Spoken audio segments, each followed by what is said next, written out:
Сәлем, қадірлі көрермендер. Бүгін біз халқымыздың асыл қазынасы шешендік сөздер туралы тереңірек әңгімелесеміз. Шешендік сөз бұл жай ғана әдемі сөйлеу емес, бұл ақыл мен әділдіктің терең көрінісі.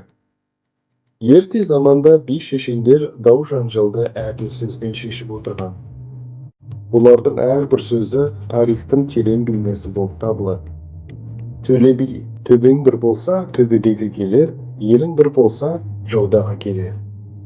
Бұл сөз елдің күші бірлікте екенін еске салады.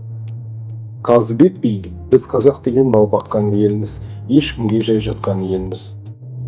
Елімізден құт-береке қашпасын деп қорғаған елміз. Бұл сөз қазақтың рухы мен бейнін көрсетеді. Ал әйтеке би болса, елге қызмет етуге шақырыпты. Бай болсаң, халқына пайдаң тисін, батыр болсаң, жауға найзаң тисін. Байлығың мен батырлығың елге қызмет етпесе, екеуі де саған жат болма. Яғни, адамның қадірі елге тиген пайдасында. Бұхар жырауда өсиет қалдырған. Атың жақсы болса, ер жігіттің пырағы, анаң жақсы болса, жердің шырағы, әкең жақсы болса, жанның тиянағы. Бұл жақсылықтың бастауы отбасы мен тәрбие екенін айтады.